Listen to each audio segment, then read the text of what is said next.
Welcome to the Empowered Wife podcast, where it's all about fixing your relationship without your man's conscious effort so that you feel desired, taken care of, and special, even if your relationship feels completely hopeless. I'm Laura Doyle, and today we're talking about what to do when your husband says he doesn't love you. I'm going to share 3 secrets that can quickly turn your breakdown into a breakthrough. My guest, Becky, was doing everything to fight for the marriage, but she was fighting alone because he didn't want to stay married. When she changed her approach completely, her husband did an about-face and told her, "We're in it for life." Now she knows she's his priority. She's going to tell us what she did to cause that. And then I'll be giving out the award for the worst relationship advice of the week, which is so insidious. I promise you've heard it. And if you're anything like I was, you never questioned it. All that is coming up. But first, let's talk about what to do if your husband says he doesn't love you. Being married to a man who was once affectionate and thoughtful, but isn't anymore, is painful. It's heartbreaking. I still remember what that was like. It hurts just thinking about it, even though that was many years ago. But what if the underlying problem was something you could fix pretty quickly once you knew how? Because that's what happened to me. I'm going to reveal the hidden habit that was squelching my husband's love for me, and I'm going to tell you what I did to get it all back. I'll also give you a simple, powerful phrase you can start using right away so that your husband gets happy to see you. So what actually happened to make him distant? Well, first, let's go back to the way things were early in your relationship. If you're anything like me, you saw that your husband was a smart guy. He had so many desirable qualities. He was attractive. Even if you're not remembering that so strongly right now, I can't imagine you would have wanted to marry him if you didn't feel that way. Can you? You were happy to marry such a great guy at first. But since then, you've changed. I know it seems like he's the one who changed, but consider the possibility that you are the one who's changed and he's just responding to you differently. You may not have noticed because it happened gradually, but there have been times when you saw he was lacking common sense or did things in an ineffective way. Of course you noticed. You live with a guy and you're observant. How could you help it? Now he doesn't seem as smart to you as he did in the beginning. Where you had more experience or education, maybe you gently tried to help bring him up to speed. But a lot of things he continued to do in a way that just doesn't make sense to you. And now that you've lived with his flaws for a while, you can't unsee them. You've downgraded him from so smart to something less than that. You've seen that your husband has some drawbacks that you hadn't paid attention to in the beginning. Maybe he keeps junk he'll never need again, and he claims it's valuable when you know it's not. Perhaps he's got a wicked temper, and he doesn't bother to try to contain it. Maybe he lost money on an investment, or maybe he overspends. You've noticed his shortcomings, and your husband has noticed that you don't approve of the way he does some things. And when he looks into his wife mirror, what he sees reflected back is not as shiny as what he used to see in your eyes. In fact, he sees a rather painful self-image there. So he starts looking less. He started to be busy with something else, let's say work or sports. Maybe he's always distracted with video games or his phone, anything to avoid the pain of seeing your disappointment in him. You aren't stupid, and you knew he was avoiding you. Sometimes you get resentful that he's ignoring you. Who wouldn't? It's lonely, and it hurts. It's not what you signed up for. He's withholding from you his attention, his time, and his affection. I still remember what that was like. Just a few years into my marriage, I was asking myself how something as good as our relationship had been could have gone so wrong so fast. I remember wondering, why doesn't my husband love me? He didn't want to spend time with me, didn't seem attracted to me, and seemed to go out of his way to avoid me. It was painful. But that was over 20 years ago. But now he just wants to be around me. He can't get enough of me. Here's how I turned it all around and how you can too. Pretend that you respect your husband. I know right now that seems like a really tall order. Don't worry, I'll tell you a simple way to get started. I know he doesn't seem to deserve your respect. And if you're anything like I was, you're thinking, but I don't respect him. Consider pretending in the spirit of fake it till you make it. I mean, wouldn't you prefer that you did respect him? Wouldn't that be better for him? And ultimately, wouldn't that be better for you? You might wonder why you would pretend about anything to your own husband. I mean, shouldn't the two of you be open and honest? But consider this. If you think back to the beginning of the relationship, back when you thought he was so smart, you did respect him. You weren't pretending. You felt admiration and trust. Your husband is the same guy now as he was when you met. All that's changed is your perspective.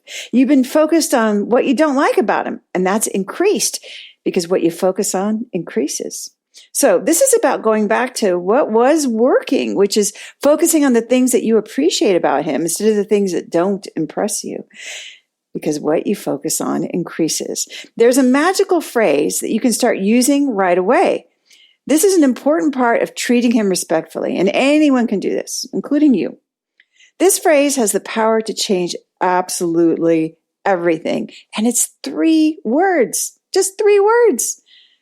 I hear you. I hear you. That's it. Notice it's not, I hear you, but, or I hear you and I think, or I hear you and let me tell you what I would do. It's just listening to him. That's it. It's not agreeing or disagreeing. It's just bearing witness to his thoughts, his ideas, his words, and his process. Don't worry. You won't be approving things that you don't approve of. Saying, I hear you doesn't convey approval or even agreement, but it is one powerful way to convey respect. Listening is a critical part of respect.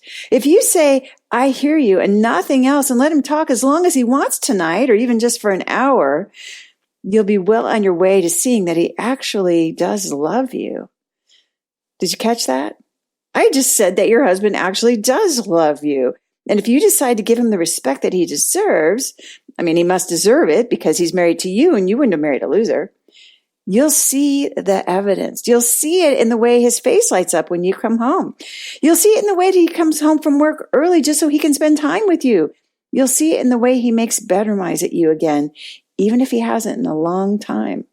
How can I be so sure? Well, I've been privileged to watch thousands of women transform their relationships, and I've seen a pattern. When she brings the respect, he brings the love. And she stops feeling like her husband doesn't love her anymore because she knows he does. If you're wondering how to get started with fixing your relationship and making it shiny again, then you need a roadmap. Get 6 simple steps to follow that will set your relationship up for success. Discover 3 common mistakes that wives make trying to fix their relationship that just make things worse when you download my free Adored Wife Roadmap. You can do that at getcherished.com. Go to getcherished.com now to get your roadmap in minutes. My guest, Becky, was doing everything for the relationship, and her husband acted like he didn't even want to be married. He was so distant and disconnected, she started to wonder why he had ever proposed. They were both so miserable, but she felt she had to fight for the marriage, and she was fighting alone because he didn't even want to stay married. But she didn't really know what she was fighting for anymore. Then she changed her approach, and today her husband says to her, we're in it for life. She feels like she's his priority. He shows he cares for her well-being and wants to make sure she's rested and happy. And Becky's going to tell us exactly how she did that. I can't wait. Becky, welcome to the Empowered Wife program. Thanks for being here today. Hi, Laura. I'm happy to be here. So take us back to the bad old days. What was it like?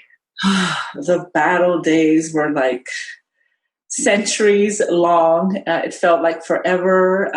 It was very painful. From the very beginning, things were rocky in the marriage. My husband, immediately after proposing, started to shift and change. He didn't seem interested. He seemed just not wanting to be married. And I was still confused as why we were going forward with the plans. We got married and things just got worse.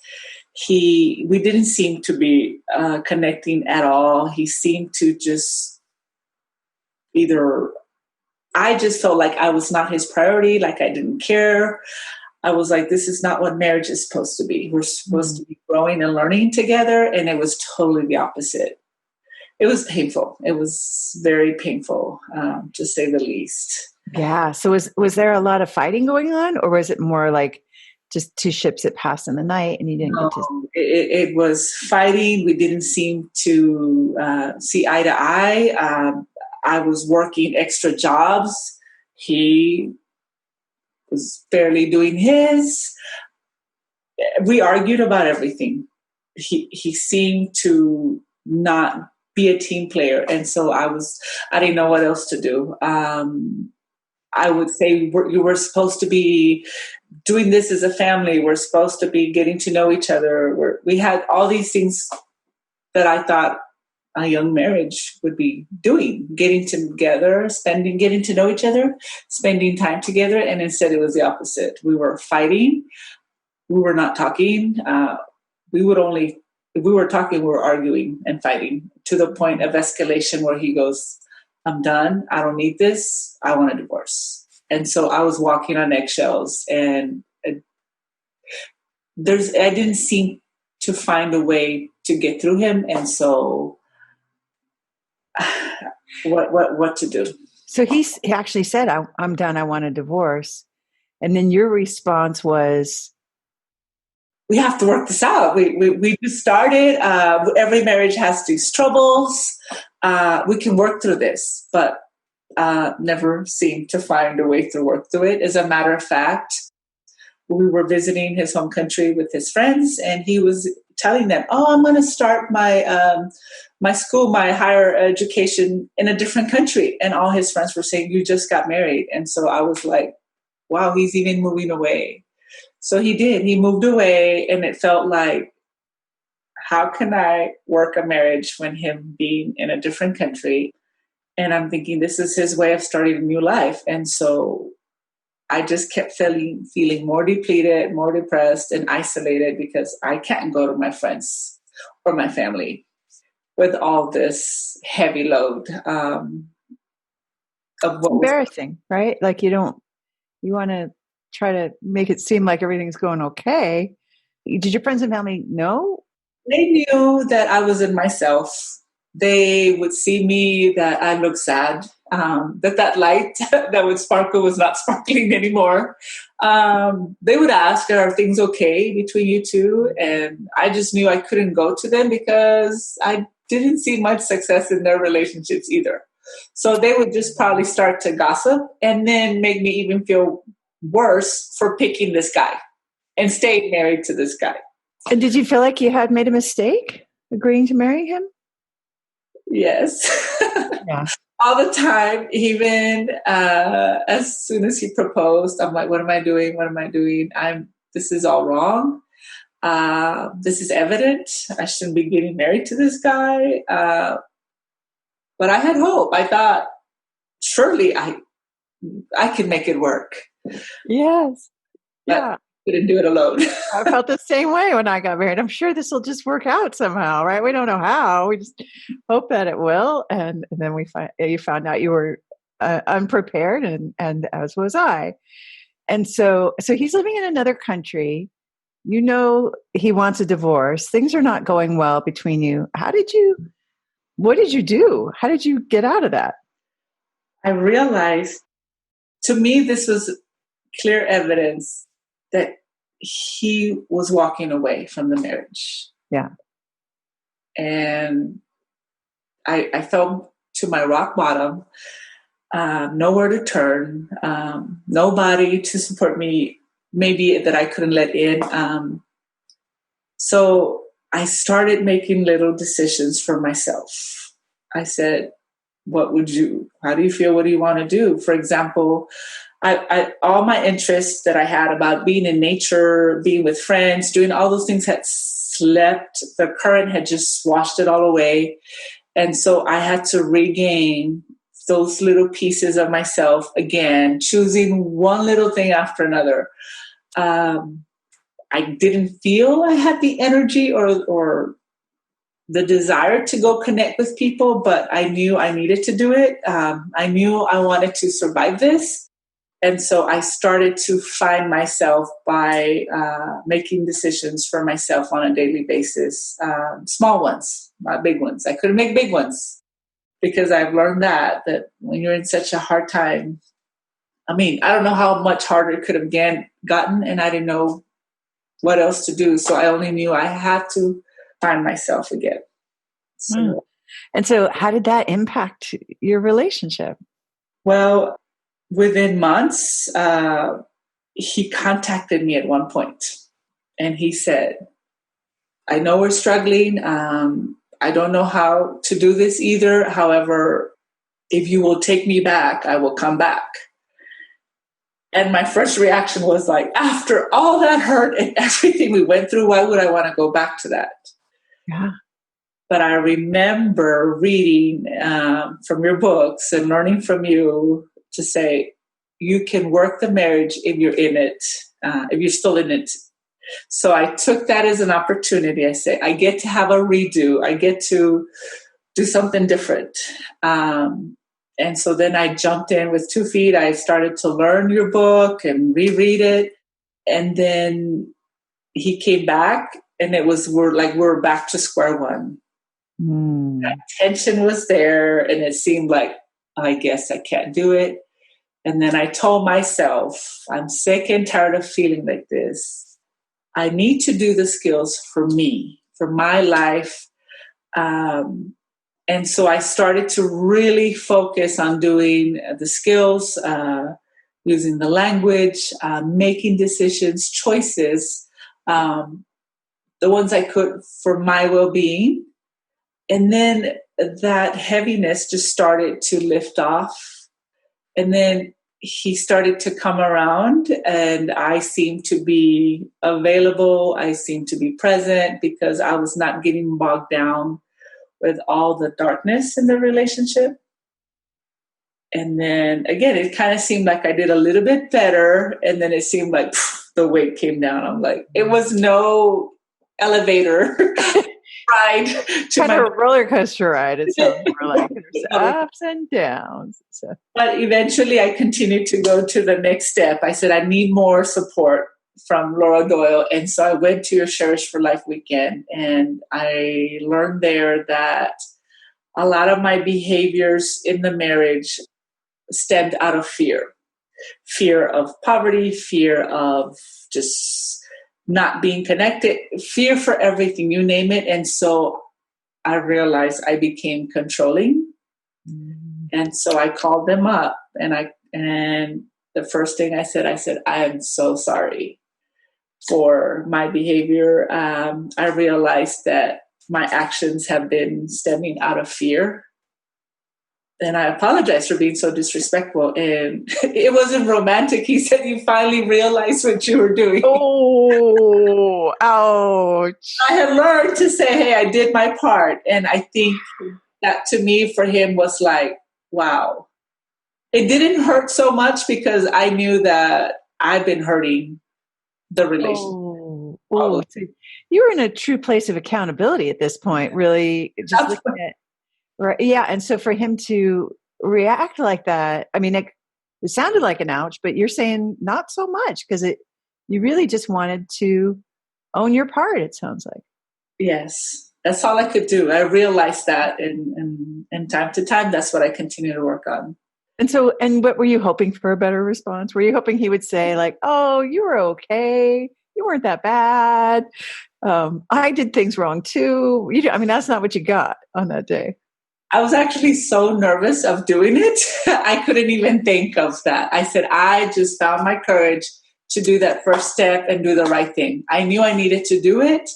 And again, I felt more of a heaviness lift and say, all right, I get a fresh start. And now I immediately signed up for coach training because I said, I need this. I need all of it. I need as much as I can get. So I went in for coach training for myself and our marriage. It's paid off. It's paid off. Well, okay. Well, so tell me about that. So how did you know it was working? I knew it was working because attraction started to happen. He was into me. He wanted to be with me. He wanted for me to be with him, to go with him to places.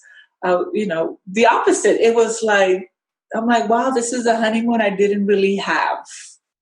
And so it was sweet. One day it was a cold day, and I've always heard of other marriages where the husband gets up and makes her tea, and he surprised me, and he for like certain days in a row or different days, he'll prep something and he'll say, come sit with me and let's enjoy this. And I couldn't help but cry and say, like, this is a moment. I know it's working. And I told him how grateful I was and how I always dreamed of these moments. And he teared up too, because for once I got to see him be the man in the relationship. And it's a different response than you finally got it. Yeah, that's right. That's right. So now we're seeing, you saw some tenderness and really very evidence of his desire to please you and make you happy and to take care of you by making you that cup of tea on a cold morning before you even got up. So what's your relationship like now? Now we're really teammates, team players, not teammates. We're husband and wife, but we're in it as a team. I've realized that I can go to him when I'm having any type of difficulty or struggle, and he's there to help. He wants to help. He doesn't want me to do it by myself. He wants me to count on him. He's willing to do so many things that I was like, did I just not give room for that? But now I'm realizing that I can rest. I trust that he's there for me. I don't feel alone. I feel happy, actually, and very excited because I really get to have my romance now that I knew was possible, that I had hope for back in those days, but I didn't know how to do it. So other than focusing on me and my happiness and then being attractive that way, and he's coming around. So it really was just a matter of learning how nothing was wrong with him, nothing was wrong with you, nothing was wrong with your coupleship. It's just you didn't have those skills before. That's what you attribute that to. Oh, for sure. I was going at it my own way, whatever I thought I could imagine that day to be and do, and didn't work. And now, yeah, I can see the progress, the connection. He's present. Yeah.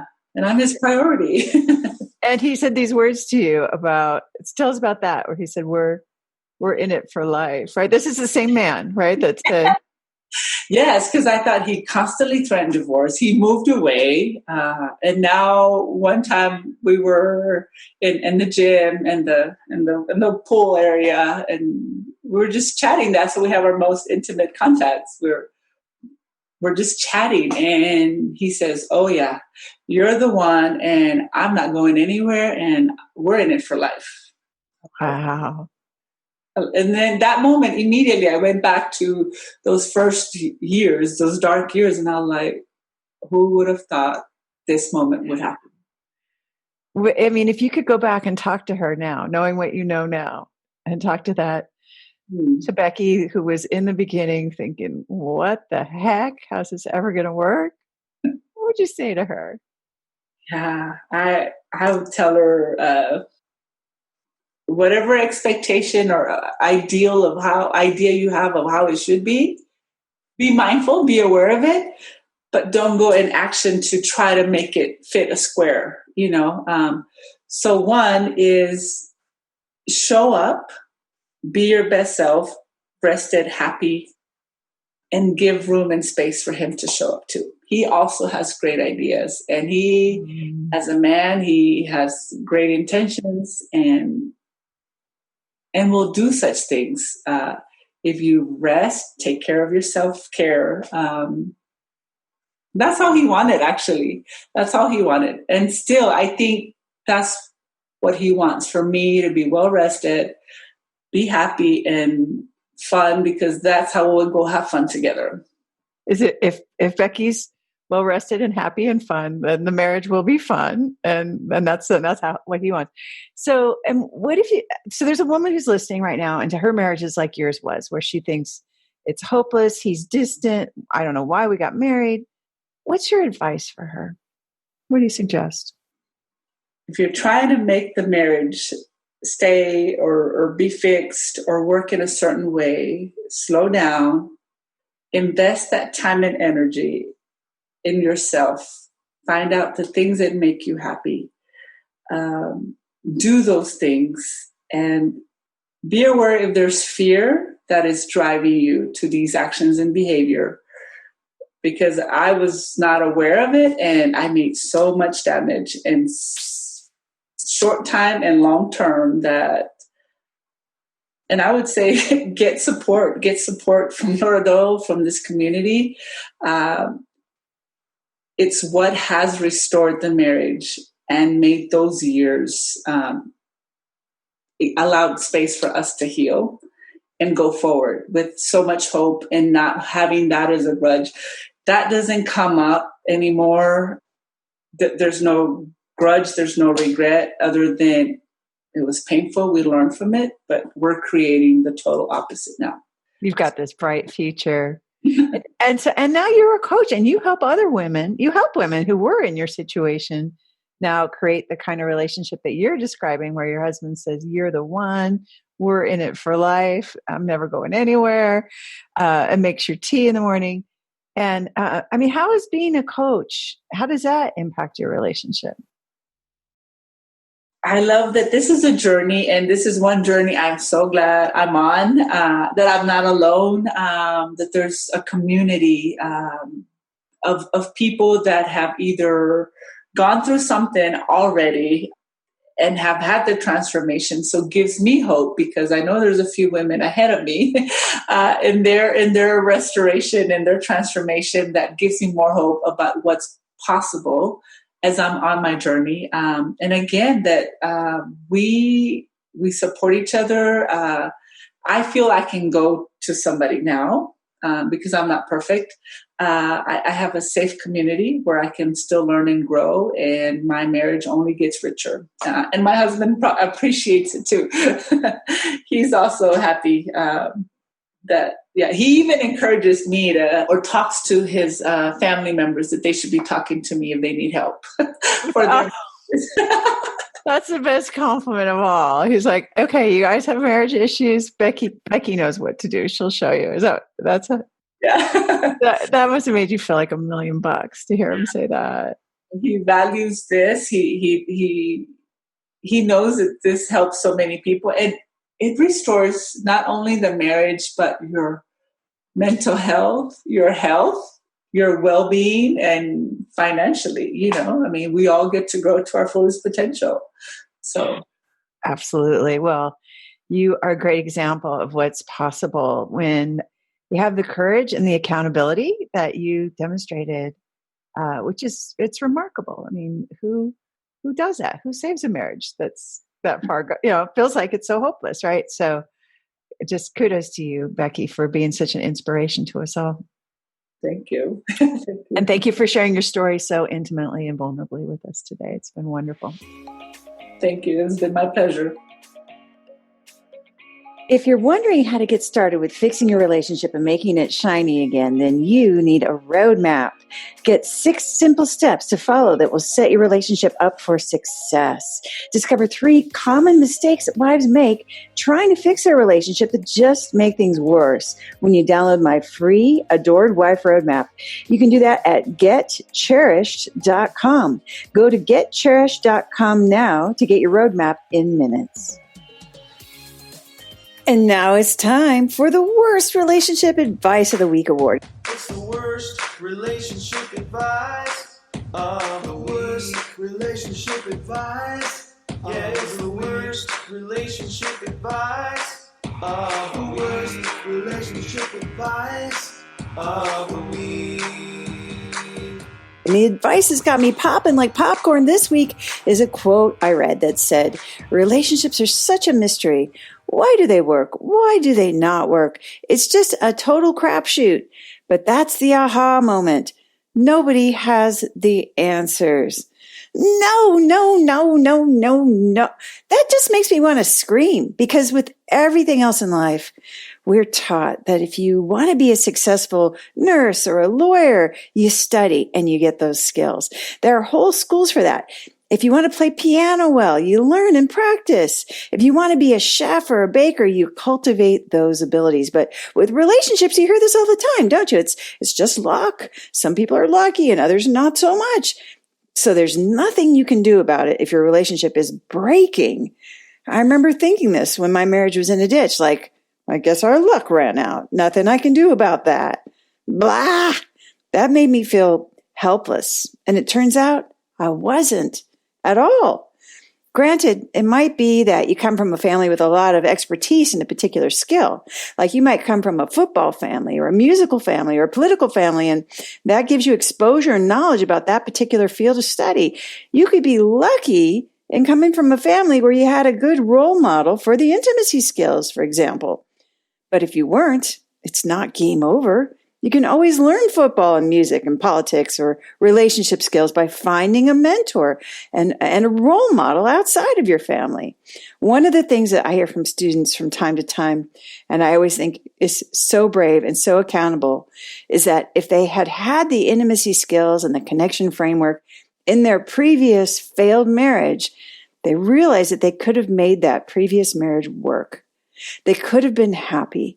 Obviously, that wasn't their path, and they can't change that, nor would they want to necessarily. It's all perfect just the way it is. But what I love about hearing that is their clarity about how it wasn't just luck.